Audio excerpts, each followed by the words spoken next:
There you go. Good evening, folks. Thanks for coming in. The end of another week, holiday weekend. So everybody's off on Monday. I hope you're off on Monday. But anyway, tonight we are meeting for the first time Dr. Kate. Now I hope I'm going to pronounce your second name right. Cherrell. No, too posh. Cherrell. That's the one. Right. You see, we were actually talking this earlier on. We weren't sure how you pronounce your second name. I said, well, it's kind of spelled Cherrell, so we'll go with that, you know. It's fine. People expect me to be a lot posher than I am. Right, that's fine. Well, I got your first name right anyway. You know. So Kate is founder of Burials and Beyond, and she's also the co-host with Jack Osbourne on Haunted Honeymoon, amongst other stuff that she's done. Not Haunted Honeymoon. No. Haunted Homecoming. Where'd I say honeymoon? Why did I say honeymoon? I don't know why I said honeymoon, though. That's a different show. Sorry about that, though. I don't know how the hell I said honeymoon. I don't know where that popped into. And she also has a PhD in 19th century spiritualism and Gothic. I'm getting this right. I'm doing really well. Your first time on this show and I'm messing this up. No, it's fine. PhD topics are so obscure and really, really niche that it's easier just to say like spiritualism in the Gothic. That's broadly it. It's miserable Victorians. That's what I'm a specialist in. There we go. There you go. The lady herself answered it, so I do apologise for me messing it up. That's twice in the space of 2 minutes I've messed up, but you know, I'll try and get better as we go on. So it's great to finally meet you, Kate. We were watching you last night, and it was really kind of, I'll say mind blowing. It was really, really one of these programs that draws you in, you know, and you're watching it. So I'm going to ask you. You've probably been asked this about 2,000 times. You know what I'm going to ask you, don't you? Where did it all start? I need to ask. As in an interest in the paranormal or investigating? Both. We'll go with both. Right. Okay. I think, like most of us, always been a bit of an odd child. Growing up, my granddad was very much into the paranormal, but basically ghosts and hauntings, and also alien abductions. He was very much into Roswell. So some of the first books that I ever saw, before I could read, when I was sat on his knee, were like the inside glossy pages of a paranormal encyclopedia. And it was the pictures, you know, like the Brown Lady of Raynham Hall, things like that. Those sort of images really stuck with me. And I also used to go to the local cemetery twice a week with the same granddad. I blame him for a lot of this. And it all just sort of grew from there. So I had this interest in like the paranormal and the dead, and also through cemeteries, the Victorian aspect came. And that's when I developed a love of Victorian design and Victorian aesthetics. Ghost stories came along. The Victorians were absolute kings of ghost stories. And ultimately everything sort of melded together, ultimately through academia and then through my own interest in paranormal investigation, and became this weird little lifestyle now, this weird little career. And I've been in paranormal investigation for the last decade or so, on and off. And so in that period, I've done a couple of TV shows, I've done podcasts, I've written loads. I'm a professional writer, so I publish articles. Well, I don't publish them. I am employed by different publishers around the world to write long form articles, short form, edit things, and so I do a lot of that. And it also helps that my sister owned a haunted house, a very unpleasant haunted house in the early 2000s. So those sort of extreme experiences very much cemented the direction that my life was going to go into. But yeah, every day now is bread and butter is ghosts, and rest and enjoyment is ghosts. And I've become a very, very intense and very dull woman as a result. So do you do anything other than ghosts? miserable Victorians. I'm fascinated by the 19th century. So 19th century Gothic, as in like 19th century literature, popular literature of the time is really my bag. But also any kind of, I'm big into sort of paperback horror literature as well. It's a big passion of mine. I've got a big stack of point horror and Goosebumps books, so it's all ages, all years. But that I lecture about Victorian mourning and Victorian mourning jewellery. I collect that. I don't especially have any particularly normal hobbies. I mean, I have a podcast as well, which is called Loopholes, and that's like a light-hearted chat about the esoteric, but it's all under this weird little umbrella. So that's kind of me. That's everything I do is a bit odd, but in a nice way, I feel anyway. Well, no, it's usually, it's a bit odd. Well, see, some people it's a bit odd. To us, it's totally normal. Exactly. I know there are people out there who've been, they turn around and say, "Oh, what do you do?" So, around the paranormal stuff, they'll be like that. That's hocus pocus. That's a load of baloney, load of crap, the rest of it. But I find it's amazing how many people are actually interested in the paranormal, but they don't come out and say it. Yeah, I suppose there's a big step between the two. It's like within the paranormal, there are so many different fractured communities anyway, aren't there? And the sort of people that you'd see at like an academic conference that would touch on paranormal topics, you wouldn't necessarily see those people out on an investigation. And I find that quite interesting, but definitely with investigation, going out to public nights, team nights, things like that, it's like the equivalent, I suppose, for like, going down the pub on a Friday night, sinking a couple of pints, going clubbing. It's just another version of that, except, I don't know, maybe less grinding and shots, but you never know what some people get up to. But it's the same sort of thing. It's the same community aspect. And I really like that. And I think people who aren't into this ghosty business don't really appreciate that you're not just going out with a group of strangers going, is there anybody there? You're meeting up with your mates and you're asking yourself bigger questions in the process. It's not as simple as, I'm clever, you're thick, you're doing this. It's like, that's the most stupid way to look at this. It's so nuanced and it's so important to lots of people. You can have a laugh with it or you can answer life's greatest questions with it. But it's all valid, and I think it's one of the most interesting subcultures. I think paranormal investigation certainly is. It's like, as you say, a subculture is like a separate family. And as you say, you can go out, rather than go, you can go to the pub, get drunk, hang over next morning, you can go investigating. And I think a lot of teams, no disrespect to them, but they'll say, when you go into an investigation, you have to have activity. If you don't have activity, then it's a crap night.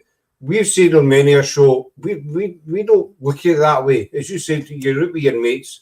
I mean, we've all done it. We've all done investigations where there's been nothing, not even the snap of a twig. You could be there for hours, But you still go home and you still had a good night because you've been out, you're doing what you love, you're with your mates, your teammates, whoever it is, and you can still have a wee bit of banter, a wee bit of laughing and joking kind of thing, but you can home and think, right, we didn't get any activity the night, but it was still a good night. Exactly. It's the people that make it, isn't it? Like you say, I've been on so many investigations, I've been so hyped up to be like, yeah, this is a 17th century mill, this is, an 18th century farmhouse in the middle of nowhere, people have heard banshees, and then you get there and you sat in the dark for 4.5 hours, nothing happens, nothing goes off, there's nothing to write home about. But because of the people you surround yourself with, and also the environment, I think being somewhere that excites you, at least visually, makes up for it. And I think you're right, though. People expect, and teams certainly say that they get these amazing bits of evidence at every single place they go to. I would question maybe the integrity of the team, shall we say, that, ghosts and whatever you believe these entities to be, if you believe in contacting them, by definition, they wouldn't perform on command. So, but whatever people want to do.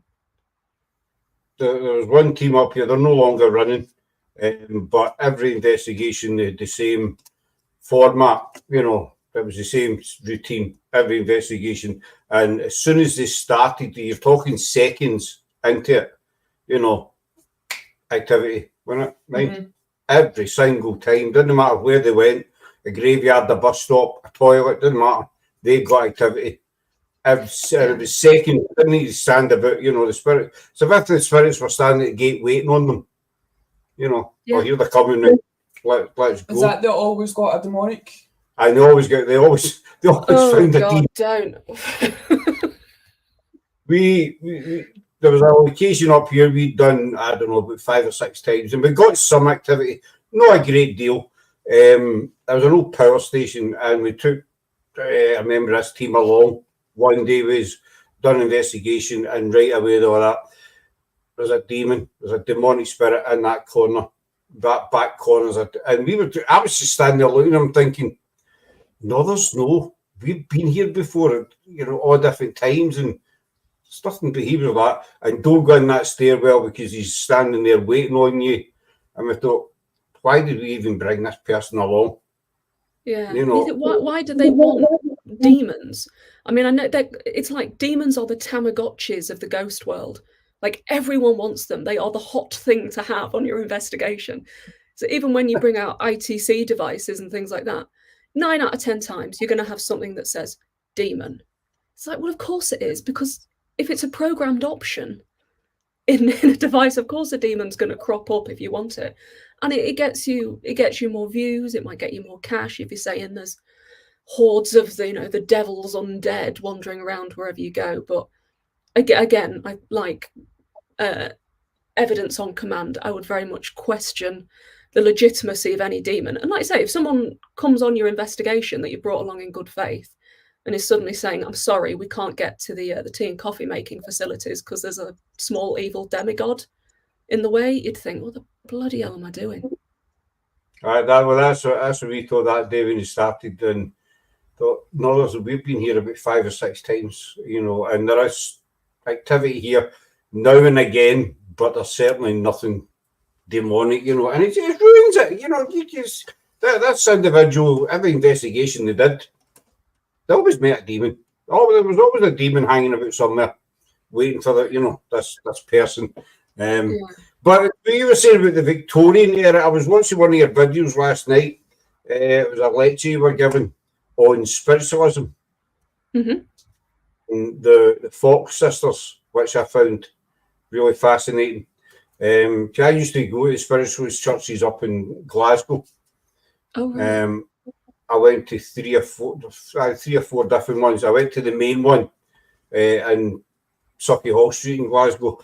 And I was, at first when I went, I was kind of weary, you know, because I think I'd watched too many shows where you see all these platform mediums, etc. And I want to come to you, and your granny's here, and your dog's sitting here, and blah blah blah.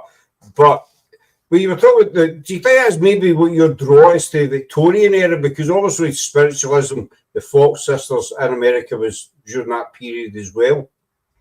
Yeah. I think spiritualism. So, I think by understanding spiritualism, or modern spiritualism, as I should call it, you can understand a lot more now about why we as paranormal investigators use certain methodologies, use certain equipment, approach things in a certain way. Why so many of our beliefs stem from our forebears. They're not new things that we've considered, that we've invented. They've been done for centuries, since 1848, since really the Fox sisters started their rappings in Rochester. But I also really like talking about spiritualism because so many of the prominent figures in it were women.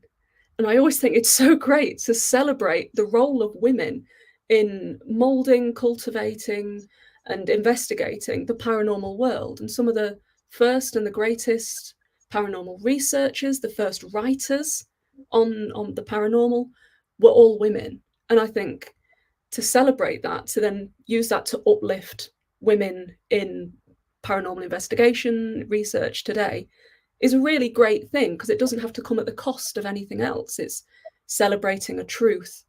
And by looking at the Victorians and the way the Victorians not so much defined ghosts, but explored ideas of mediumship, thought transference, the nature of the soul, even ridiculous things, it makes life a lot richer. And it shows that the Victorians weren't all stuffy little people in 16 petticoats.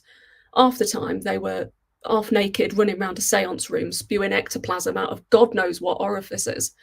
And I think, it's this amazing, ridiculous time period that's not dead and in the past. It's very much a part of what we do now, apart from, hopefully, running around seance rooms naked with ectoplasm and so forth. But again, I don't judge what anyone does on the weekend. Well, some people want to do on a Friday or Saturday night. It's entirely up to them. Exactly. As long as they don't do it as a live or video it and release it on YouTube or something, that's totally it. I mean, as you say, it's interesting you say that, because it was mostly women. Do you think maybe one of the, I might be wrong here, this is just my thoughts, that maybe one of the reasons it was mostly women as because it was a certain males, it was kind of male ego thing that they didn't want to be associated with this, this nonsense kind of thing, if that makes sense. Yeah, no, it makes sense. Not necessarily. There's a really weird duality with women, especially as mediums in the early days of spiritualism, because you've got, so women were often seen as ideal catalysts for mediumship because they were more delicate, they were more spiritually pure, they were softer, and so of course, celestial beings, spiritual beings would be more inclined to use them as a catalyst to then communicate and so forth. So it seemed quite natural for a lot of people that were interested in new religions that women should follow this path.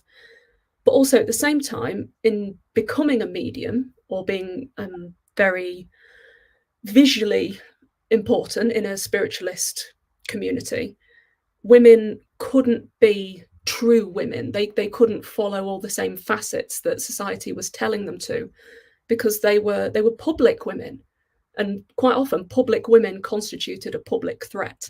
So they were often seen like actresses and people that were perceived to have looser morals at the time. So while women could be celebrated, could make a living, could be famous, to many different degrees, they could also lose quite a lot of their reputation that they'd built up. And of course, in the 19th century, that was really important to a lot of women. Your reputation was your livelihood and your place in a community.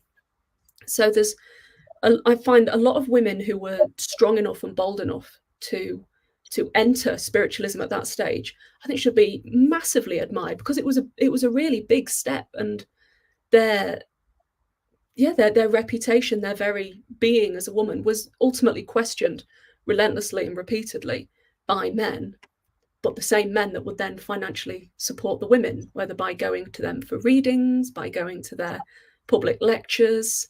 There's loads of really uneasy relationships all through spiritualism. There were very successful male mediums, of course, and in psychical research, really most of the more prominent figures were men, but women had a lot more to lose and a lot more to gain by being in it. So it's a bit, there's some really interesting paths that converge within it.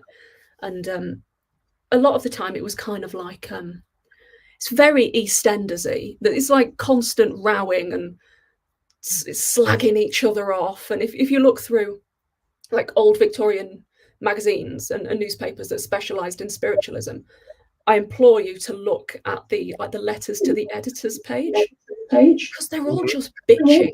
They're just saying, my wife's a medium and she's better than your wife because she's looking and she channeled the 17th century pirates. And then the next week you'll get, your wife's got big nose and her ghosts are rubbish. It's brilliant. And I mean, that one aspect, it still goes on today. Oh, completely. Nothing has changed. We've just got different clothes. That's it. That's exactly how it is today, with teams and groups, backstabbing each other and, putting each other down, and all the rest of it that goes on. But I mean, spiritualism really did take off in America in the 1800s. It just kind of exploded. It was huge. It was huge. Because I think it was because this was something new, something fresh. But I think also because there was a lot of people who were interested in it, but wouldn't say so. And now there was these sisters, the folk sisters, who were standing up on stages nationwide, and so all these people flocked to see them. One thing, when I was listening to your lecture, what the apple with the string. Yeah, one of the different methods that the Fox sisters purportedly used to create these raps, like even today, there's vastly different schools of thought as to whether or not the Fox sisters were legitimate and were forced into making a confession of fraud through financial necessity and kind of being framed because they got into a lot of debt and the allure of drink caused a lot of issues. But they claimed that the raps were caused either by getting an apple on the end of a string and then dropping it on the floorboards, because it made these really unusual sort of knocks and bouncing, sort of like doof, doof, doof, doof, doof, like really weird noises that you can imagine, like when you've gone on investigations and the way sound has reverberated in different ways depending on the age of the building, what the flooring's like, things like that. So these sort of simple apple dropping noises could sound like communications from an unseen being. It was either that or cracking the toe joints, which reportedly couldn't be replicated if the girls' feet were on a pillow. So they must have had horrific arthritis in their feet from all of that. But when you mentioned that did make me cringe. I've no a wee stomach or anything like that. But when Sarah does it sometimes, and she'll crack her fingers and that, and you think, oh no, don't do that. And when you mentioned that the lecture, I was like, oh, the toe cracking and kind of stuff like that. You can just say you're communicating with the dead every time you try and crack your fingers from now on. So I'm going to say now. That's as you talk to somebody for the other side. Yep. But do you think spiritualism differs in the US as it does in the UK? Because obviously it started in America, then through time it came to Britain, sort of thing, and kind of exploded over here. I think it opened up the doorway for a lot of kind of fake mediums as well. Yeah. I mean, just in the 19th century, so like mid 19th century, when spiritualism, mid to late 19th century, when spiritualism was at its peak, because like you say, it traveled so fast. This new religion, in a matter of like 10 years, had millions of followers worldwide. That's never been seen since. But over those years, culturally, the UK and America had adopted and changed the different aspects of spiritualism to meet their cultural norms. So you get a lot of tent revivals and a lot of tent gatherings in America, whereas we don't have that in the UK. We don't have that culture of outdoor worship.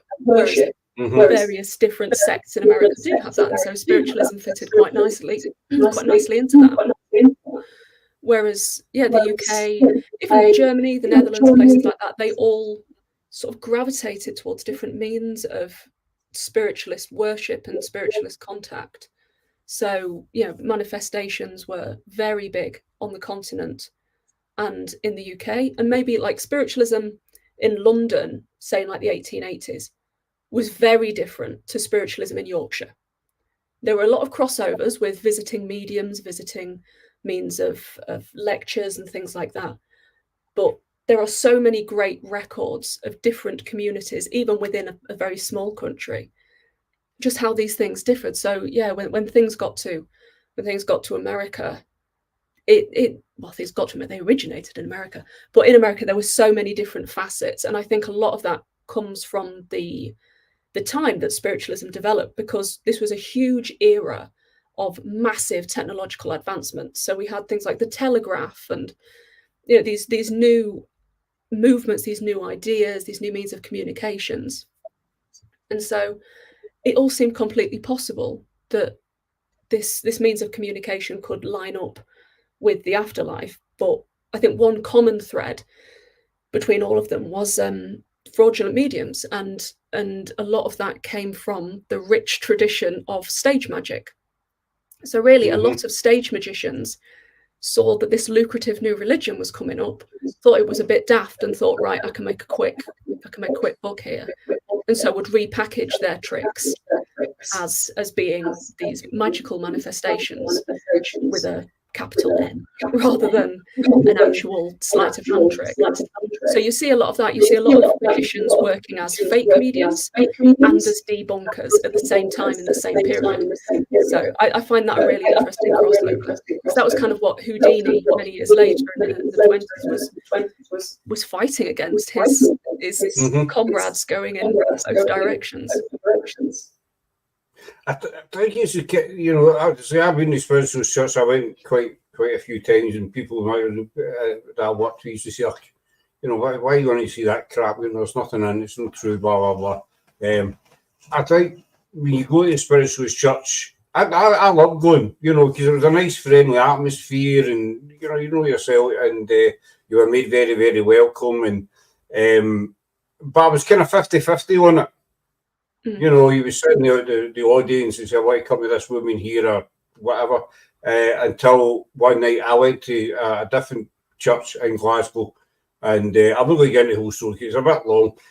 But basically, it was a woman maybe in her late 50s, and never been there before. Nobody knew me, and right away she says, "You've got a daughter in the spirit world called Donna, and she's sitting on your knee since you came in," which is true.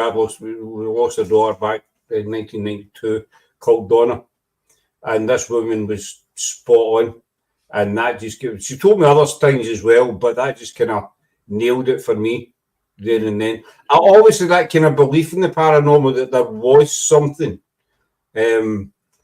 but, and it's going to sound daft, it was after my dad had passed away and we went back up to see him. He was lying in the hospital. Looking at him, you could just tell that he was elsewhere. Does that make sense to you? Oh, completely. I know exactly what you mean. You knew that he was off somewhere else, and that was just basically a shell.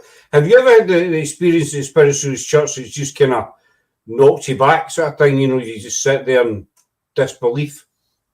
Not necessarily at spiritualist churches recently, but I have been making a concerted effort to visit more, but I am a perpetual observer. I treat everything a bit like an airport lounge. So I'll always watch other people, and for the most part, I'll try and stay on the outskirts, because most of the time I do go to most of these places, to most investigations, to most any kind of like haunted appointment, any lecture, anything. I generally go on my own, so I'm very hyper aware of me and the environment I'm in. But I do very much enjoy, like you say, how spiritualist churches welcome you, don't question your reasons for being there. And I think that a lot of communities know that a lot of people need spiritualist churches. They might not necessarily need readings, but they need that sort of that arm round them and that reassurance that no, we also believe that there's something beyond, and we're not going to force it on you, but this is our community, this is our belief. And I find that to be an incredibly reassuring thing as well to carry with me. But as for other times with mediums, I've had a few instances where people have picked up upon very, very niche, bizarre aspects of my own life that they couldn't possibly have known.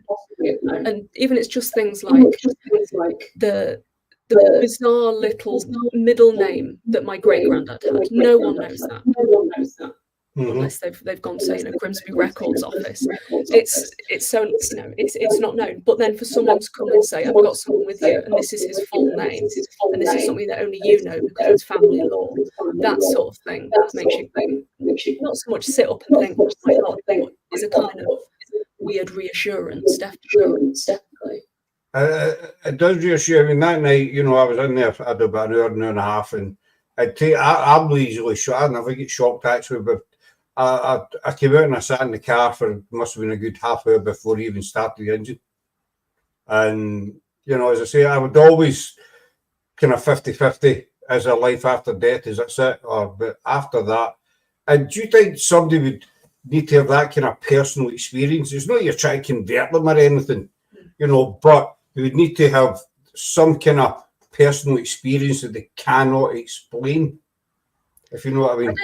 Yeah, no, I get that. I think a lot of us do either search for that or are basing our journey on our own personal experiences. But I do think a lot of people go into paranormal investigation, into spiritualism, into any kind of belief system because they want that. They know that out there somewhere there's going to be that experience that will anchor them. And I think that's what drives a lot of us. It's the immortal question of what is beyond. And I suppose that does push a lot of us. But, you know, the spiritual church today has much to do about mindfulness and massages if you go to the right.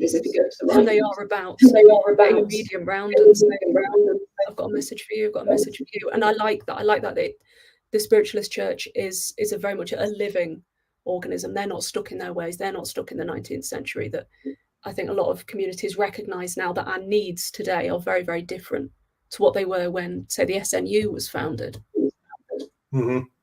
It's more accepted now, and I don't think the fake mediums are getting any less and less. I know when it first hit the UK, you know, there was quite rife, as you say, people saw this, you know, I can make a few quid here, you know, and people are going to believe me if I say I'm a medium. You know, but I think nowadays it's more respected, and the sort of fakes are kind of getting whittled out, if you know what I mean. Yeah, I definitely think. I also think post-COVID, like 2 years of lockdown, I think changed people in a way that we haven't quite acknowledged yet. Because generationally, we have a world war. We haven't had any deaths on a huge scale. All of us to look at that on the news every day, these death tolls, being stuck inside with our families, also being stuck inside with our houses, maybe making noises that we weren't really familiar with.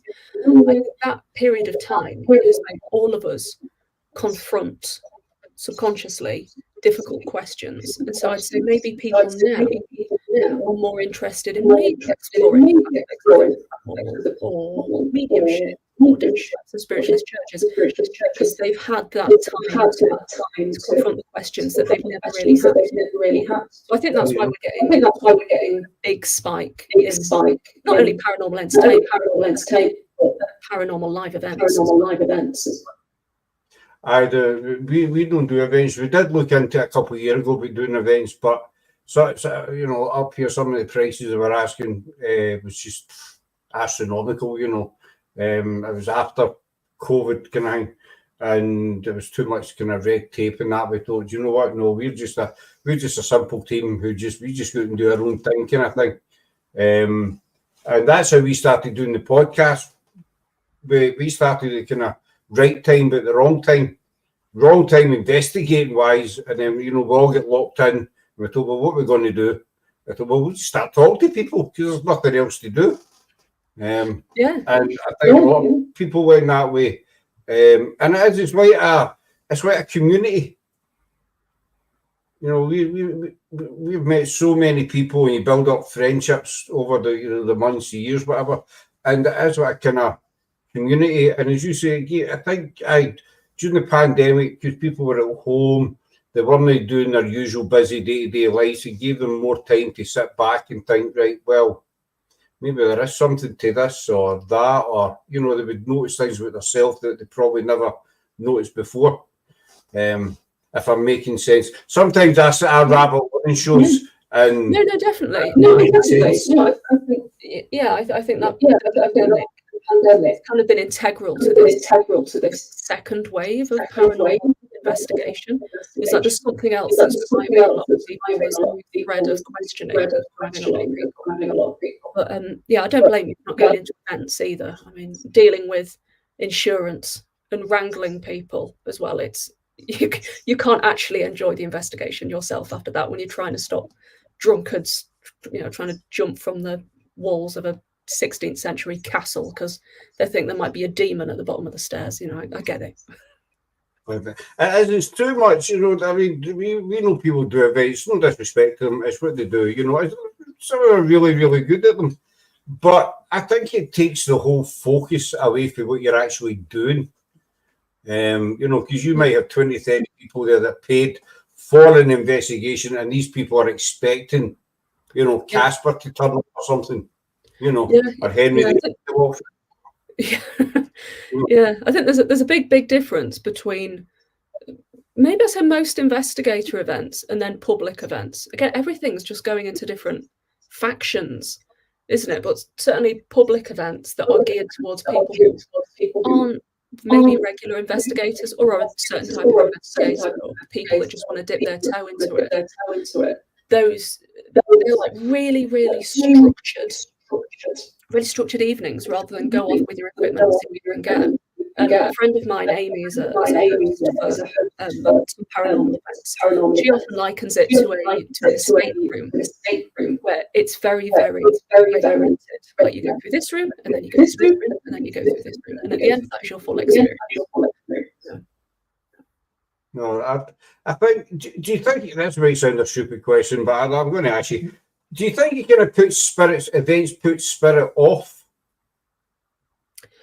I don't know. I suppose I can only say if I was dead and hanging around a place where there were lots of investigators, I might get a bit tired of it.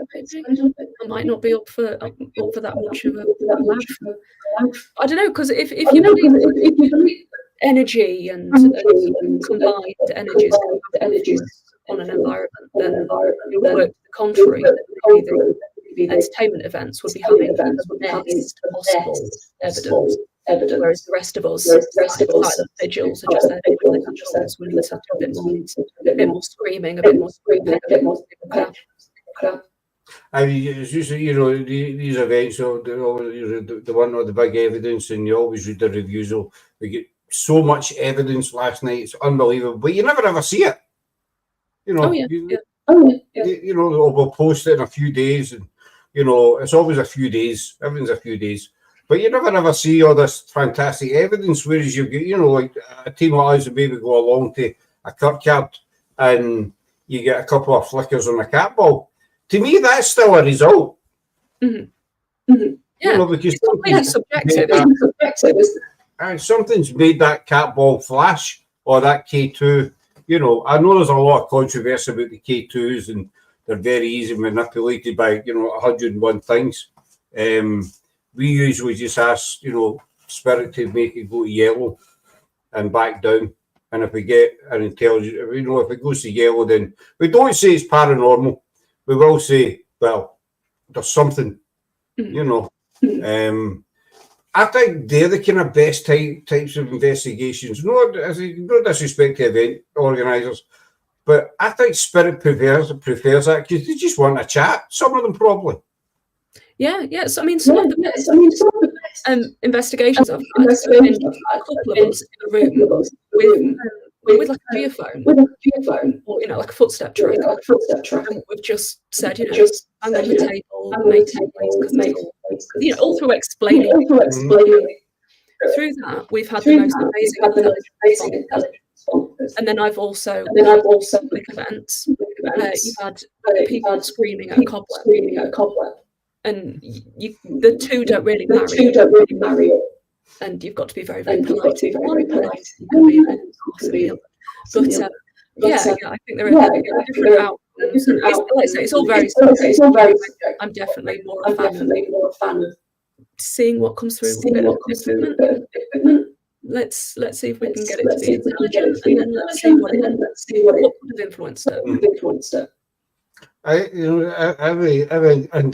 Every investigation's different. Obviously, you might get some. We've had quite a few stormers. We've had some nights. You have as well, Kate. Where activity for the majority of the night, and then we've had other nights where maybe spirit just can't be annoyed. We say, well, you know, I'm standing here, but I don't want to talk to you, so I'm just going to stand here and watch you. Yeah. You know, and some people say, well, you know, it's not like that at all. But then who's to say that it's not as simple as that?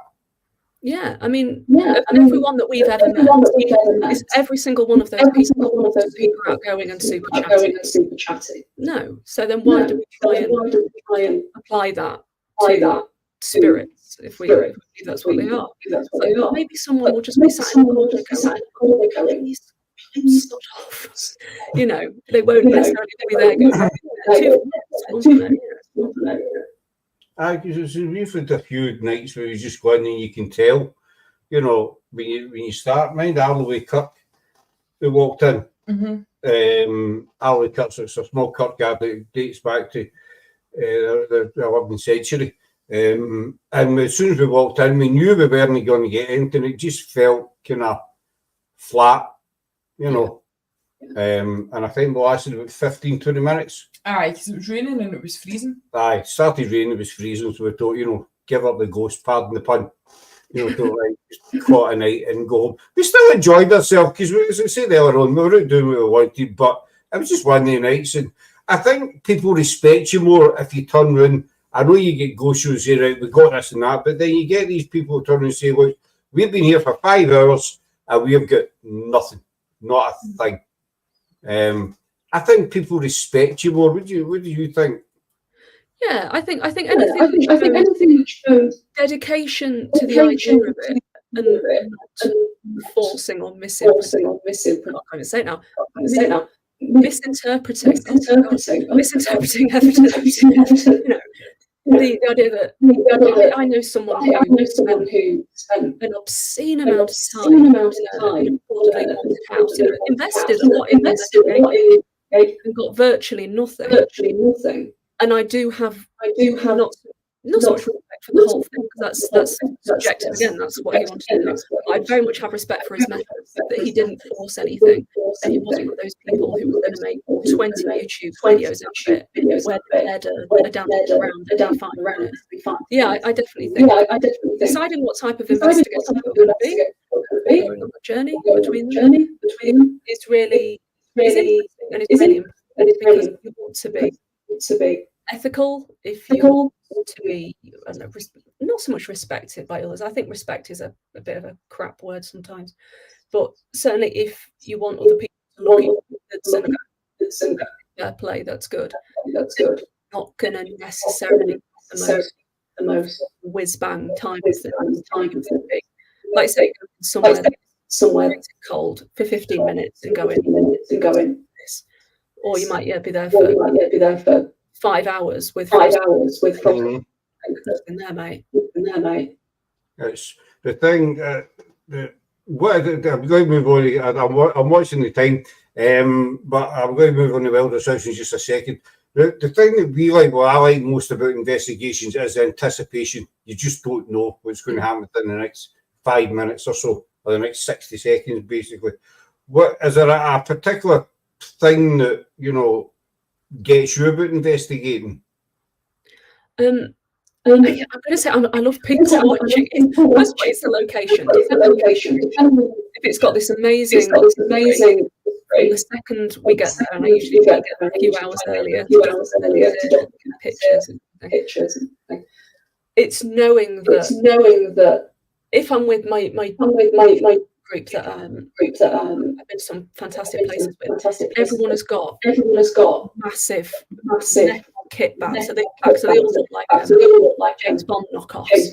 Everyone's coming in. Tons of different equipment. Pen and paper. And it's that anticipation. If there's anything here, all of these people will have very different experiences. It's like you're all going into a con, you are listening to different mic. I really like that. It's all those cases. What's going to happen? Either that's it, because you can be sitting there at 8 o'clock and you know, right, what's going, 5 past 8, you're thinking, so you just don't know what spirit's going to give you. You know, let's face it, you can have every gadget, you know, under the sun and spend hours there, but if spirit don't want to talk to you, then you're getting you can home empty-handed. You know, exactly. And I think that's very important. Like you said, to personally now, I like places that maybe don't necessarily have central heating, but aren't absolutely freezing. Because I am so sick and tired of going on investigations, so many thermals, jumpers, and then just being tired at the end of the day, and I want to do it's like, let's investigate more. Let's investigate more new builds. Mm-hmm. Or to investigate during the summer. Well, no, well, weather's been no bad the past few days, hasn't it? Yeah, it's been reasonable. But 90% of the time of year up here, it's just totally miserable. I say I'm watching the time, but before we sort of wind up, I do want to ask you about Welder's house. Yes, yeah.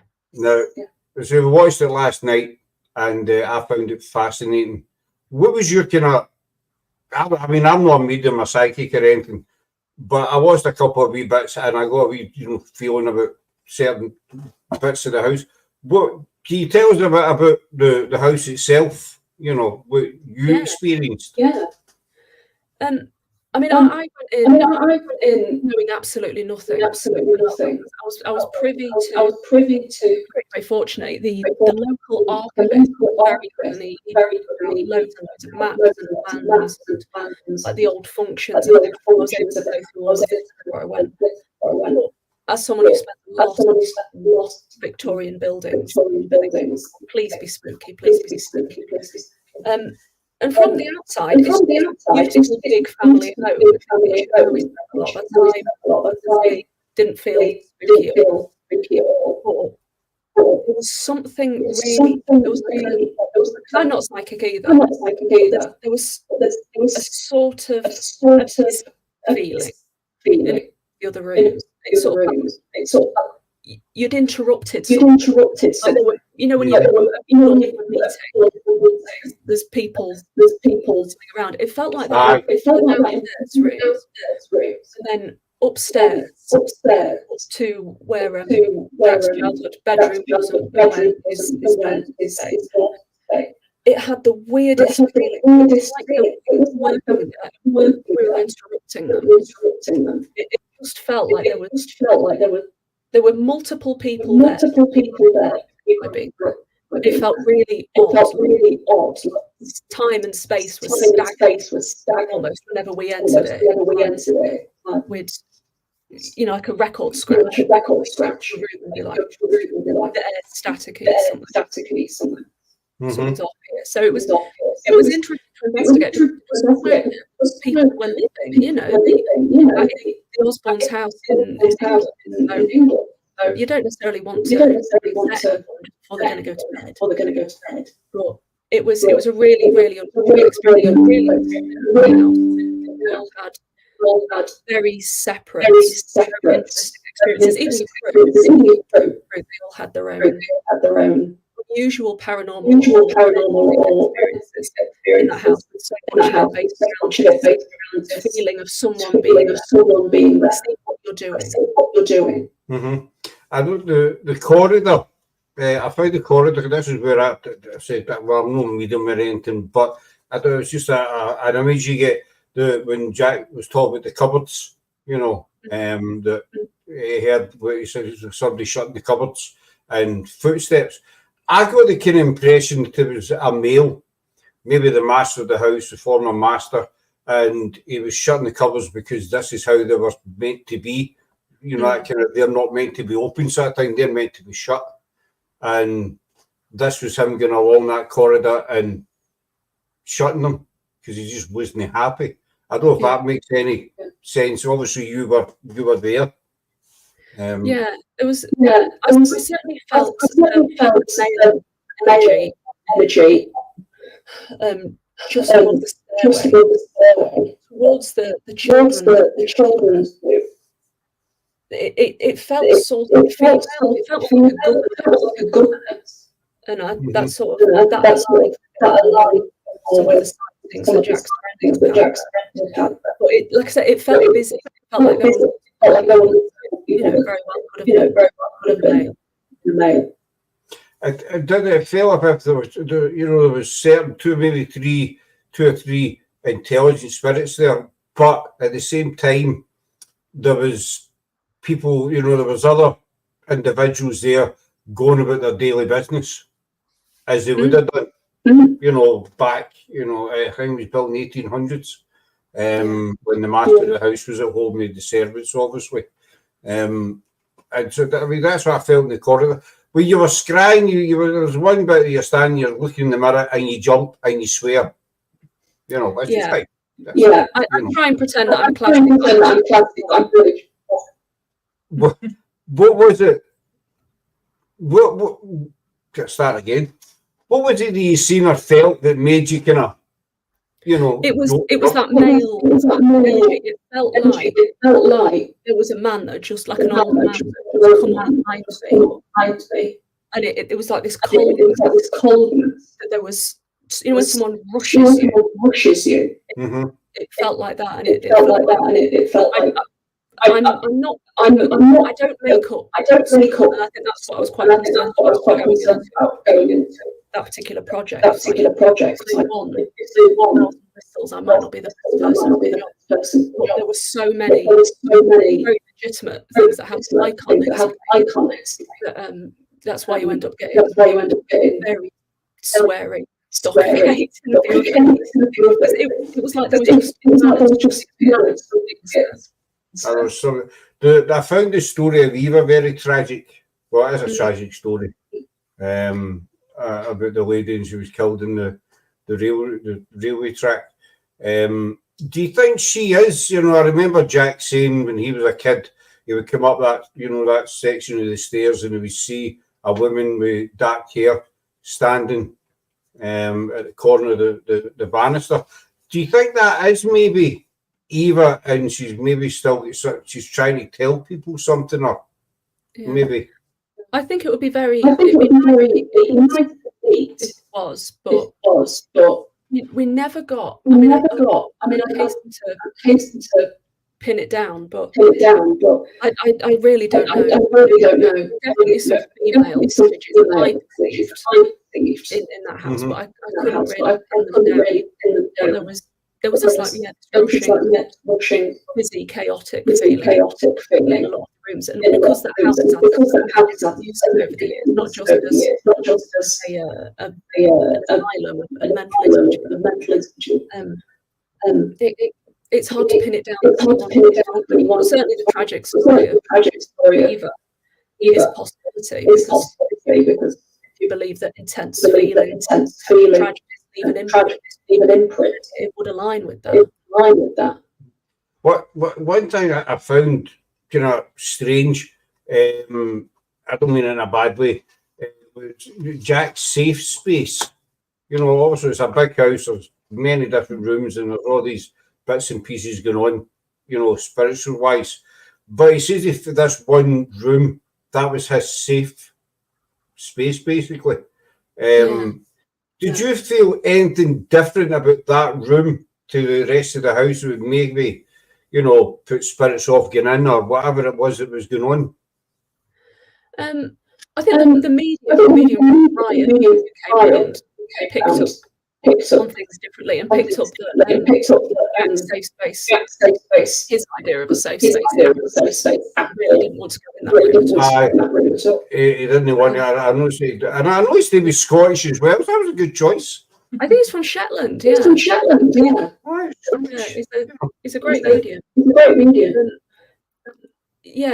I'm not psychic. I'm not about psychic as a brick. But there was. It felt like there was different spikes, like an ECG. Some things were chaotic, others. My green majority of filming was Ozzy's office, and that was quite cosy. Quite nice weather, which was quite ironic considering the dead things and skulls everywhere. Just for me, how did it feel? I mean, Ozzy Osbourne is a living legend, massive star He's always going to be famous for biting the head off the famous. It was a bat, wasn't it? I think it was a bat. Was it? Yeah. How did it feel standing in Ozzy's office? I know it's not paranormal related, but I had to ask you that because I was wondering. You know. Yeah, it was. I think I only went to Jack Osbourne a few days, and by that point, you just think, "Oh, this is a mate. Oh, this is a mate. A dad and a husband, genuinely lovely bloke who extraordinary service. By the time we got to just Jack's house, that's it. Which sounds ridiculous because it was his living up. By that time, it was just Jack's making a cup of tea. It was so warm and familial. There was no space for being starstruck or seeing them as anything but a nice family, really.